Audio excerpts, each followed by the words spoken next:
Yeah, hopefully the boxers in the room know who I am. Chris Baker, I'm the GM for EMEA at Box. I'm 7 weeks into the role, so I'm pretty new. And a few comments. Our FD isn't around today, which might be good news for two reasons. One is I can say, grab a drink off a boxer at the bar upstairs, and I'll let them expense that for you, as long as you vote for us. As per, yeah, absolutely. Cool. We've got one mic, I'm afraid. Yeah, that's okay. So, will it be, as it's only 7 weeks in, I guess it'd be interesting for people to understand like why you picked Box as an opportunity. Yeah, sure. I've got a bit of a history of whether it's genius or just luck of picking the right companies. So I joined Sun Microsystems in the mid-1990s, before the dot-com bubble grew and then burst. And then I joined Microsoft just as they were becoming an enterprise company. Then I thought I need to change sides and learn about SaaS, etc. So I joined Salesforce.com. And then after that, because I was addicted to SaaS and cloud, I joined Concur. Unfortunately, I didn't know that SAP were going to acquire Concur a few months later. But I did stay 3 years post-acquisition, just to make sure that Concur was landed appropriately, and we got that massive kicker from the growth. There's a few people in the room that didn't decide to stay because culturally, SAP is a little bit different from the cultures we're all used to in our companies. So we can talk about that later if you like. So I got a phone call probably about 6-7 months ago about Box. And I thought, well, file sync and share, Dropbox, OneDrive, should I be interested? And I came into this office, the COO was in town, and she started to explain to me that there's so much more to Box than that. And my decision criteria basically goes around the culture, who I'm going to be working for, the completeness of vision, and how excited I can be about the future of the company. So that's a little potted history. I don't know how much time we've got, how much I can go into that. Yeah, also, why, from Box's perspective as an employer, why are they attracted to your skill set? And do you have a certain approach in terms of how you build out a sales organisation, like your raison d'etre, your kind of philosophy for success? Yeah, certainly. I mean, one thing I can assure everyone, it wasn't because I stayed 3 years post-acquisition with SAP. I did my research, and Box is going to stay as we are for some time.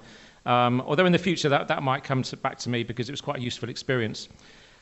So I think a few things why Box hired me and why I chose Box. One is I've got a history of landing West Coast technology companies really well in the UK and in Europe. At Concur, which is based up in Seattle, we basically quadrupled the growth in the first 3 years by executing really well. And there's a few ways you do that. I mean, for me, the sales culture is very important, and I like to empower people to do their best work. So I like to hire people that have got a proven track record, coach them, empower them, give them what they need, and manage up on their behalf. So a big thing for me is managing up on behalf of the sales teams to clear a path to their success. Any of us that work for a US firm, we know how hard it is sometimes localizing the messaging in Europe and in the UK. So it's that kind of thing.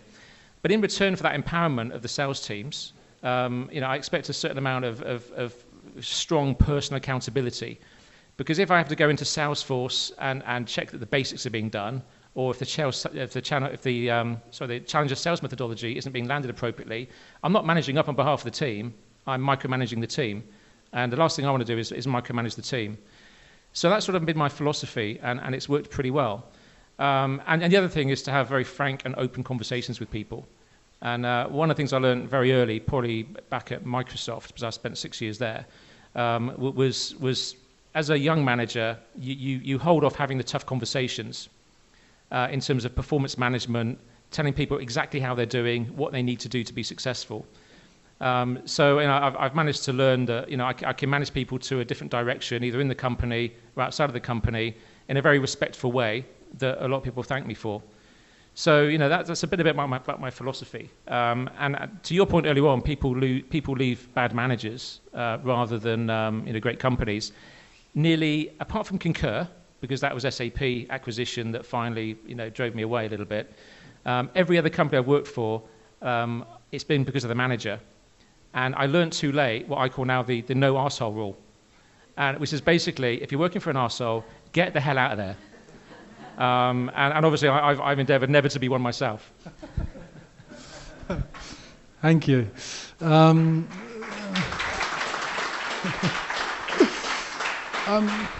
You made a point around Box being just file, sync and share.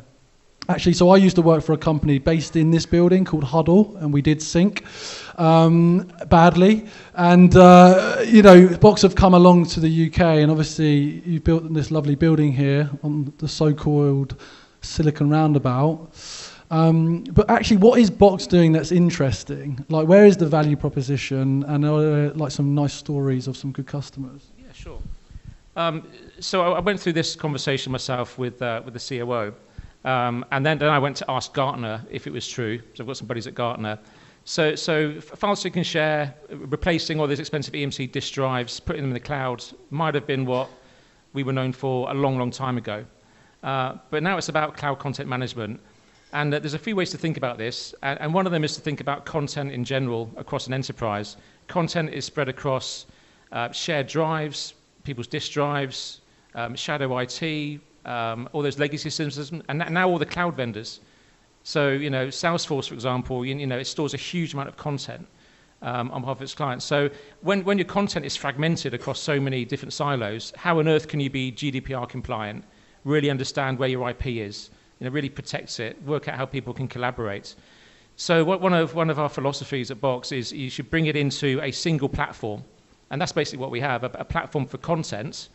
And we have many hundreds, I think actually we're over 1,000 now, integrations with the legacy and also with the Salesforces and the Slacks and the Oktas, etc.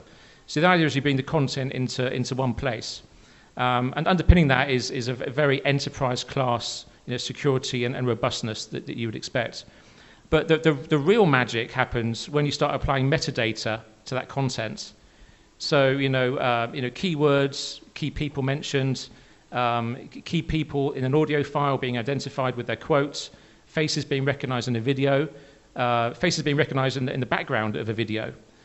So when you start thinking about that and that metadata and what the likes of Microsoft with cognitive services, IBM with DeepMind, with Google, etc. So Google's DeepMind, IBM's Watson. So basically, these AI services are there as microservices that good application developers can call on and great software companies can call on. So if you take the content and the metadata and you start applying these great services that are out there, and these SaaS vendors, you can build the next generation of applications that replace business processes from claims processing, insurance claims. And perhaps some of my favorite use cases are in law enforcement. So we're working with a lot of law enforcement agencies across the world, including the Met Police, to try and shorten that time between evidence gathering, arrest, and getting somebody in front of a magistrate or a judge and a conviction. And you wouldn't believe how archaic in most countries that process is. Some police forces are now the biggest providers of physical content.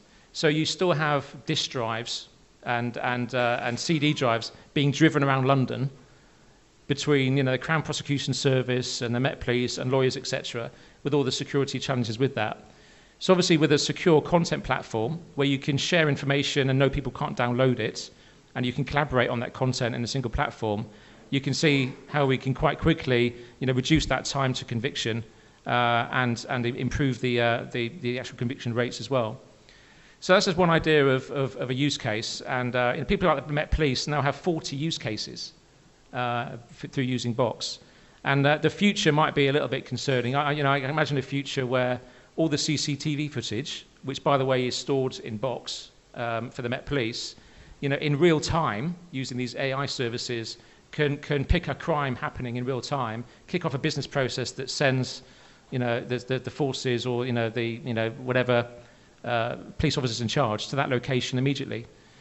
So we're very excited about that and lots of other use cases, and that's what's really driving the growth. Interesting. So just kind of final couple of questions. In the audience is a mix of founders, also sales leaders, and individual contributors. Is there a particular takeaway that you would kind of give in terms of advice on those different profiles on how they should either approach their career or think about their business growth? We didn't prepare this one. That's okay. I'll pick career.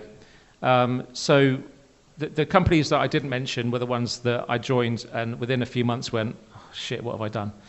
And there's been 3 where I've done that. And so over the years, I've created a decision criteria list for myself personally that will determine where I go next.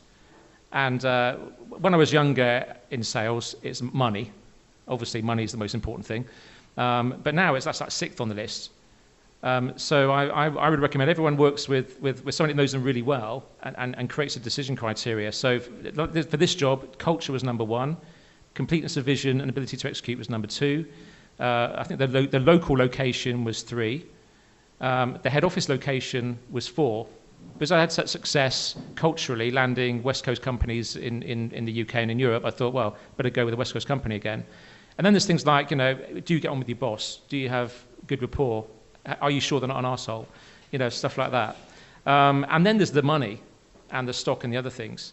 And what I found over the years is if you get the first few things right, the culture and the completeness of vision, the money looks after itself. When I've applied that criteria, I've earned more money in the next 3 or 4 years than I ever imagined. So that's what I would advise. And be true to yourself by testing those decision criteria with somebody that knows you really well. Because I've done it before, and I've been swayed by money and a few other things, and I bumped them up the list when I shouldn't have done.